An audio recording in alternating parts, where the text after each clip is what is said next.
Alright guys. You're up, Morgan. Thanks, bro. Appreciate it. Take care, man. Have a good one.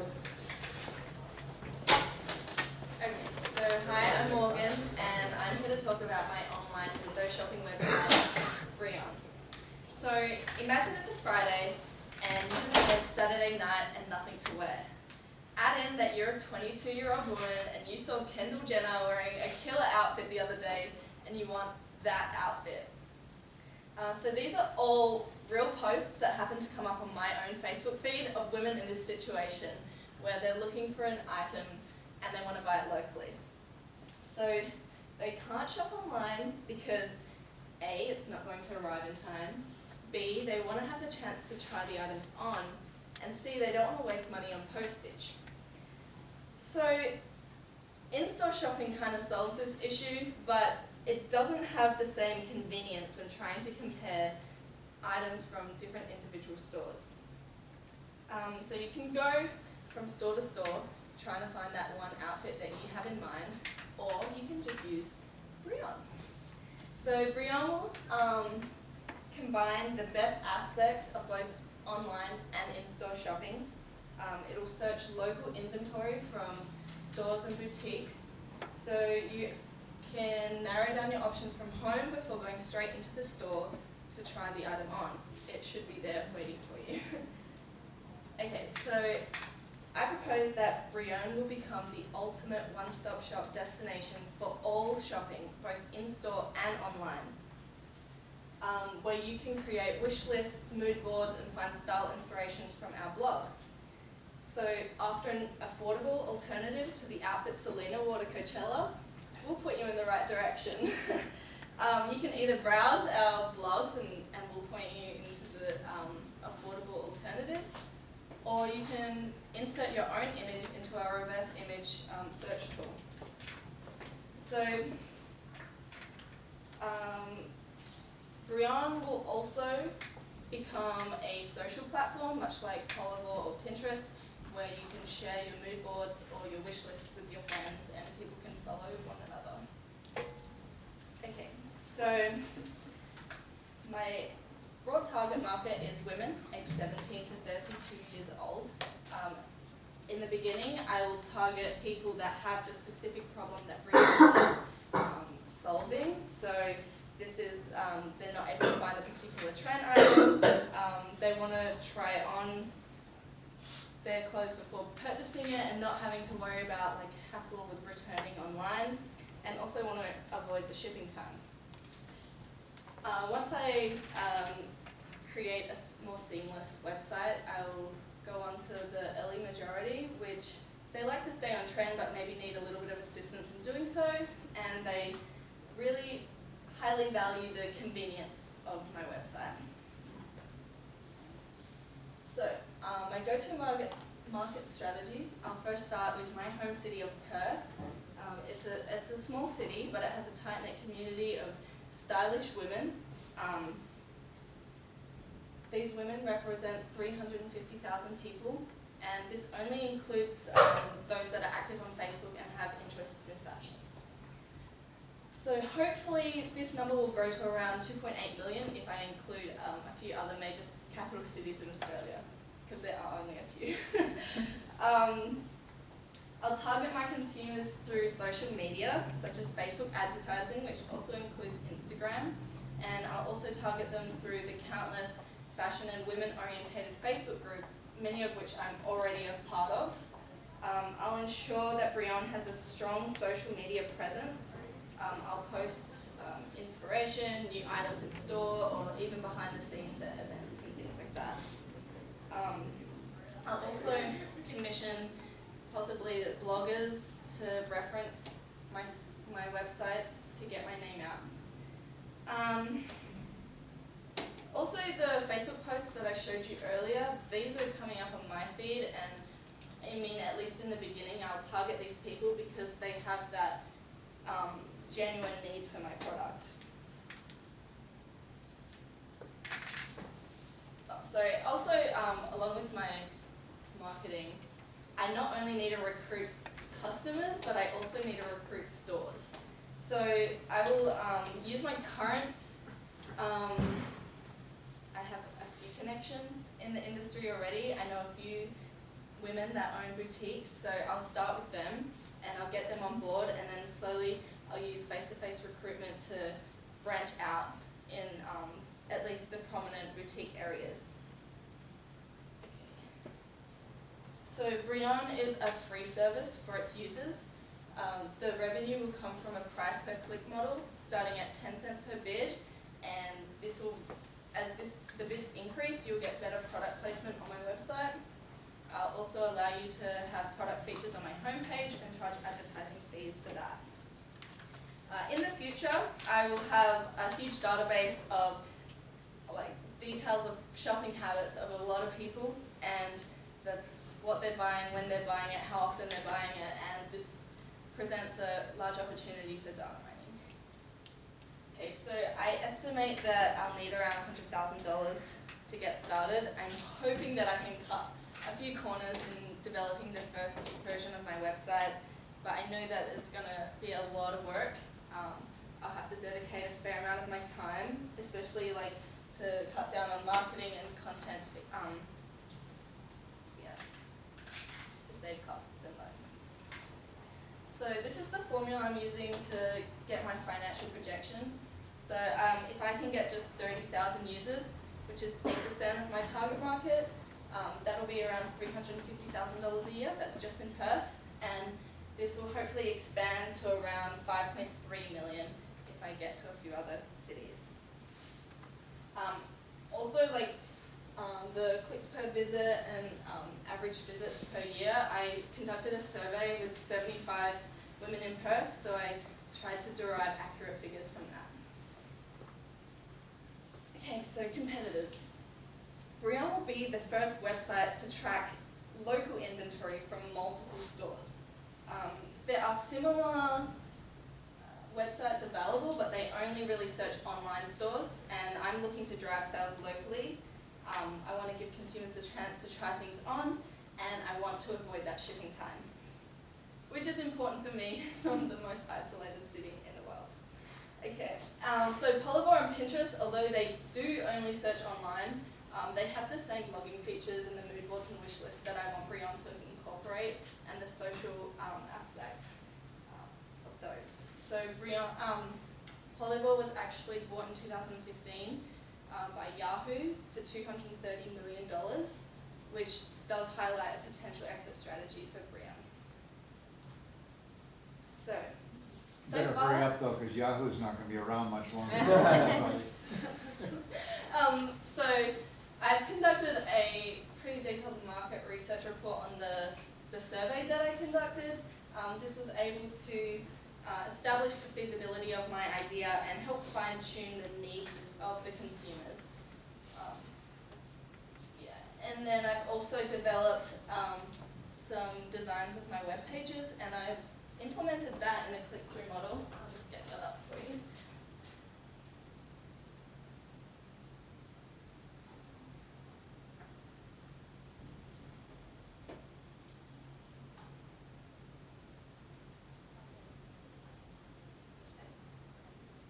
So this will be roughly what my website will look like. It'll have the blog at the beginning showing you latest trends, and that'll obviously scroll and there'll be more. So you'll be able to search and look up items without signing in, but as soon as you want to create boards, wish lists, or follow through with purchases, you'll need to create an account. You'll be able to search online items or just local items, and there's all these filtering options to the left. So our distinctive one is the radius. You'll be able to search within your location, and the others, and also the ethical rating. I'm really looking at to encourage sustainable fashion, and I want to make sure that my users know where their products are made. Because I know a lot of boutiques in Perth are getting on board with that and really encouraging ethical fashion. So you'll also be able to sort it, so the distance, so you can get the closest item to you, or the best price, etc. And then you can create your own mood boards, which will be like collages, and you can share them with your friends. then wish lists, which is just a collection of items that you want. So maybe Lana's wine tour, these are all maybe items that I could wear. And then I'll follow through the purchase. If you click on them, it should take you to the website of that particular item, or you can add it to the cart on my website and that'll get it prepared to be installed. So it's like a click and collect service.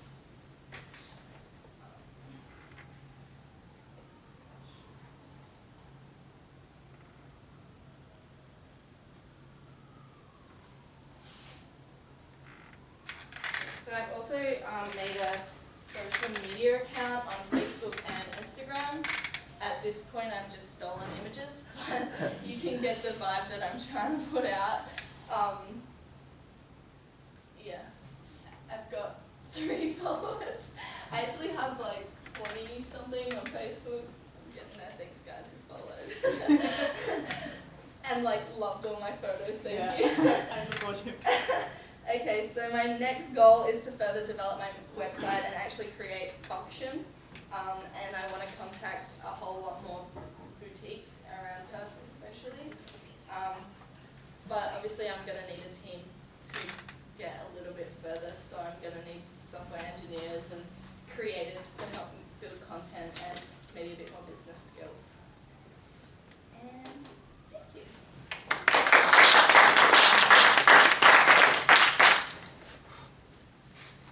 Yes.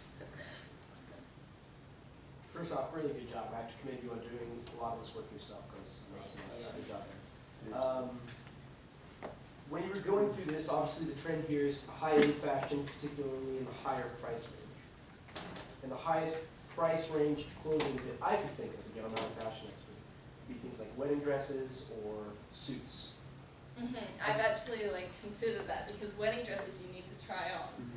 And people don't want to buy them online, but especially like when I was, I mean, we call it a school ball, but it's like prom. When I was trying to look for my dress for that, like a few years, 5 years ago now, Jesus. You're getting old. Yeah. Yeah, it was difficult because all the boutiques are quite spread out, and like wedding, yeah. So.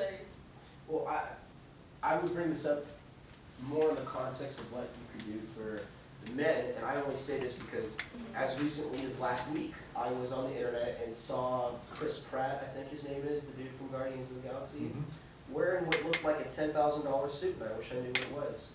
And I have no idea where I would go to find that. And that's why I think that particularly for high-end men's fashion, even more high-end business fashion, that there's a large market of people there that seems like it might be untapped. Because your argument here is that this applies to anybody in the fashion industry. Your emphasis has been on women because that's what you would see.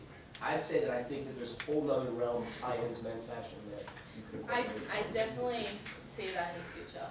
I just know that getting my name out, at least for the beginning, is, especially for me, it would be a whole lot easier to target women. But yes. Yes, Brian? What's your process for populating your database of dresses? How do those get in there? So most of the boutiques will already have, I don't have the website on here, will already have all their dresses online and an inventory system. So I'm just wanting to link my website with their website, and when they change their inventory, it will change mine. Is that what you're trying to ask? Will that work? So you'd be basically scraping their websites, their databases, to fill out yours? Yeah. And then, so then, I guess if that can be done successfully, then you know from that who carries a particular dress. And so then you're making your money on the pay-per-click, but isn't in there, are you also making money from the retailers? They have to sign up for your service or not? No, they don't. That seems like a missed opportunity. Yeah, I think that's where something else. So you think they should? Okay. Yeah. Well, it's just like when I spoke to a friend that owns a boutique, I don't think she was that keen on like paying for the subscription. But I mean, I guess no one's ever keen for a subscription. But like, I think she's only paying for like the traffic that I send to her. That was her point. So then maybe you wanna raise the fee there then, and I'll use Lamborghini as an example, I think we talked about this in class, where if you click a Lamborghini ad, it costs them about $500, because the outcome of an actual sale is in several million, right? So if you're going to be selling a $200 dress, 10 cents might not be enough, you might wanna look Yeah. into, $1, or, I Or don't know, what- maybe whatever the market tailoring is. that price to the price of the Yeah, product. well, you make it like a percent of the total sales, so, 3% of everything's true value, something like that, that'd be much easier. I was gonna say two things. One is if you're targeting boutiques that have an online presence already, you could put an affiliate program in where people, when they click through from your site, you get a commission on that sale. But the other thing I was gonna say was I used to work for a local designer in Santa Cruz who has a small boutique, and she also has an online store, and she never keeps anything up to date. Yeah. And one of the reasons is she doesn't want to spend any money. It's like she doesn't want to hire a photographer, so she always is waiting for somebody she knows who's going to be available. If you offered that service for people to help them to do a photo shoot and get their product, online at least through you, if they don't even have an online store, or help them keep their catalog up to date, that could be a revenue stream as well. So, oh, sorry. I was just gonna say, this is awesome, that's gonna make or break you, right? Because especially boutiques, their inventory, having it up to date, and also the time it takes to have those cool looking photos that makes it easy for the customer to shop through, it's time consuming. So that's where I think you add the most value to the businesses. So over time, if I think for like your startup, like bootstrapping and just having a link to click through is efficient to test the market. But over time, if you hone in on that issue for the boutiques, you can provide a lot of value. Well, that's really interesting, because your point has been to increase efficiency, essentially, where people can go through this transaction faster, almost, right? It's convenience. And so your convenience has been focused on delivering it to the consumer, but maybe you have to deliver this convenience to the business owners so that they can, because they probably naturally want it to be streamlined to get it to the customers better. Maybe that is a new approach you want to take. That's a really good point. There's one other thing we haven't looked at. Are these dresses that are being made by the boutiques, or are they being made by the manufacturers, branded manufacturers? Sometimes both. So I know the girl that I know, she owns a boutique called Wild Horses. She makes some clothes herself, or she brings in some from different brands, or she makes some custom made. So I guess it's a bit of both. So the manufacturers are going to already do this photography. They're going to have stock photos. Yeah, a lot of Yeah. them are just not. They don't belong to the boutique, but like that's what they belongs to the product. No, Yeah, but you can use those Yeah. to facilitate getting it on. and you might be able to get the manufacturers to pay you to use those. Yeah. That's another Yeah. revenue source. They'll stand to bear that price too, because Yeah. again, if you can assist a business in promoting the value that they deliver, whether that's through convenience or literally just demonstrating it with a picture, then that transfers value to the consumers. It gets down the line, so. Yeah, so there's some other opportunities. This is really good. Yeah. You've done a Yes. lovely job. Even your logo sign, we're totally gonna steal that website that you use for your prototype website. So. Yeah, Envision. Yeah. Yeah, it's super easy as well. It's like you can't Yeah. scroll or anything, No, but but it's still, you the can click